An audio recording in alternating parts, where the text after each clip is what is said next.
আসসালামু আলাইকুম সবাইকে রাইস ক্রিয়েশন ব্লগসে স্বাগতম। দেখেই তো বোঝা যাচ্ছে কি শেয়ার করব আপনাদের সাথে। আজকে শেয়ার করব খুবই কম মশলায় কিভাবে বেশি স্বাদের চিকেন ঝোল রান্না করা যায়, অর্থাৎ এটা মাখো মাখো ঝোল হবে বোনাটাই। তাহলে চলুন রান্নাটা শুরু করা যাক। এখানে আমি প্রথমে চিকেন কেটে ধুয়ে নিয়েছি, এটা কিন্তু ব্রয়লার চিকেন। এরপর এখানে দিয়ে দিয়েছি আমি লবণ পরিমাণ মতো, দিয়েছি হলুদের গুঁড়ো, দিয়েছি মরিচের গুঁড়ো, অর্থাৎ আধা চা চামচ হলুদের গুঁড়ো, আধা চা চামচ মরিচের গুঁড়ো, 1 চা চামচ লবণ দিয়ে এটা হাত দিয়ে ভালোভাবে মেখে নিচ্ছি। যখন মাখাটা হয়ে গেছে এক পাশে এটা রেখে দিয়ে আমি কড়াইতে বসিয়ে দিয়েছি ফ্রাই প্যান। ওই ফ্রাই প্যানে এখন দিয়ে দিচ্ছি পরিমাণ মতো সরিষার তেল। সরিষার তেল দেওয়ার পর তেলটা যখন গরম হয়ে এসেছে এ পর্যায়ে আমি চিকেনগুলো এখানে দিয়ে দিয়েছি। দেখতে পাচ্ছেন আমি কিন্তু সবগুলো চিকেন দিই নাই, 2 বেশি কিন্তু চিকেন ভাজতে হবে। এরপর যখন এক পাশ কিছুটা ব্রাউন কালার হয়ে এসেছে এ পর্যায়ে আমি চিকেনটা উল্টিয়ে দিচ্ছি। এভাবে কিন্তু আমি উল্টে পাল্টে চিকেনটা ভেজে নেব। এটা খুব বেশি হার্ডও হবে না, আবার খুব বেশি সফটও থাকবে না, অর্থাৎ মিডিয়াম পর্যায়ে ভেজে নিতে হবে। চুলার হিট কিন্তু আমার মাঝারি টু হাই আছে। এরপর এখানে আমি চিকেনগুলো ব্রাউন কালার করে ভেজে নামিয়ে নিচ্ছি। আর যেই তেলে আমি চিকেনটা ভেজেছি সেই একই তেলে দিয়ে দিয়েছি এখানে কিছুটা পেঁয়াজ কুচি, দিয়ে দিয়েছি এলাচ, দারচিনি, লবঙ্গ, তেজপাতা এবং 2টো শুকনো মরিচ। এরপর এখানে আমি দিয়ে দিয়েছি 2 টেবিল চামচ পেঁয়াজ বাটা।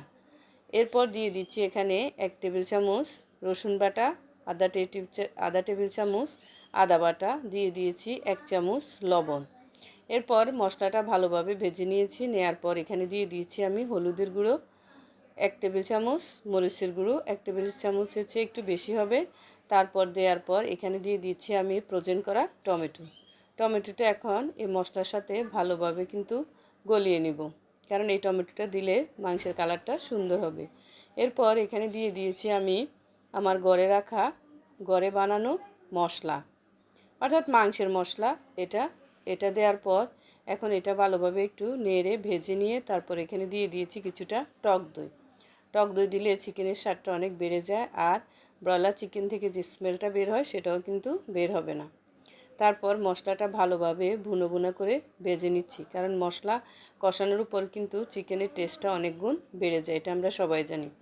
মশলাটা যখন ভালোভাবে বুনে নেওয়া হয়েছে সে পর্যায়ে আমি এখানে দিয়ে দিয়েছি অল্প পরিমাণে পানিটা দেওয়ার পর মশলাটা আবারও ভালোভাবে আমি কষিয়ে নিচ্ছি। যখন মশলার উপরে তেল উঠে এসেছে এ পর্যায়ে আমি দিয়ে দিয়েছি ভেজে রাখা চিকেনটা দিয়ে এখন মশলার সাথে ভালোভাবে কিন্তু মিলিয়ে নিচ্ছি। আর কলিজাটা আমি কিন্তু ভাজি নাই, এ পর্যায়ে আমি মুরগির যে কলিজাটা ছিল সেটা এখানে দিয়ে দিয়েছি। এখন আমি মিডিয়াম টু লো আছে কিন্তু চিকেনটা রান্না করে নিব, খুব বেশি হাই হিটে রান্না করব না, কারণ মিডিয়াম টু লো আছে রান্না করলে মশলার সব স্মেল এবং স্বাদ মুরগিতে ঢুকে যাবে।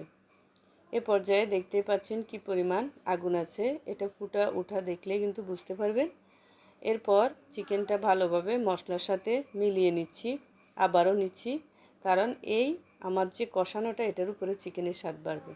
যখন ভালোভাবে কষানো হয়ে গিয়েছে এ পর্যায়ে আমি দিয়ে দিয়েছি কিছুটা পানি, তবে যেহেতু এটা ভুনা কম ঝোল রাখবো, ভুনা থাকবে, সেজন্য পানি কিন্তু দেখে দিতে হবে। এরপর আমি ভালোভাবে এটা নেড়ে নেড়ে রান্না করেছি। তারপর এখানে দিয়ে দিয়েছি হালকা একটু চিনি, অর্থাৎ এটা টক দই যেহেতু দিয়েছি স্বাদের ব্যালেন্সের জন্য চিনিটা দেওয়া হয়েছে, এটা কিন্তু মিষ্টি হবে না। এরপর আমি দিয়ে দিয়েছি এখানে কিছুটা গরম মশলা। এ পর্যায়ে কিন্তু গরম মশলা আগেও কিন্তু কিছুটা আস্ত দিয়েছি, এখন দিয়েছি গুঁড়ো গরম মশলা। তেমন কিন্তু বেশি কোনো মশলাই কিন্তু আমি এখানে ব্যবহার করিনি। আর যখন গরম মশলাটা দেওয়ার পর একটু ডেকে রেখেছিলাম, যখন এটা আরেকটু ভালোভাবে গরম মশলার স্মেল চলে গিয়েছে, নামানোর ঠিক 5 মিনিট আগে আমি এখানে দিয়ে দিয়েছি ম্যাজিক মশলা। অর্থাৎ এই মশলাটা দেওয়ার পর চিকেনের স্বাদ কিন্তু অনেক বেড়ে যায়, আপনারা অবশ্যই চেষ্টা করবেন এটা দেওয়ার জন্য। এরপর এটা দেওয়ার পর আর একটু ফুটিয়ে নিয়ে একটু ঢেকে রান্না করে কিন্তু আমি চুলাটা অফ করে দিব। আমার রান্না যদি আপনাদের ভালো লাগে প্লিজ আমার চ্যানেলটা সাবস্ক্রাইব করবেন, এবং ফেসবুক থেকে দেখে থাকলে একটা ফলো, লাইক এবং শেয়ার দিয়ে রাখবেন। আর সবাই একবার হলো আমার এই রেসিপিতে আপনারা চিকেন বানিয়ে খাবেন, অবশ্যই আপনাদের ভালো লাগবে আশা করছি। দেখে কি বুঝতে পারছেন চিকেনটা কতটা লোভনীয় হয়েছে? খেতেও কিন্তু মাশাআল্লাহ অনেক বেশি টেস্টি হয়েছিল। সবাই এভাবে বাসায় ট্রাই করবেন। আল্লাহ হাফেজ।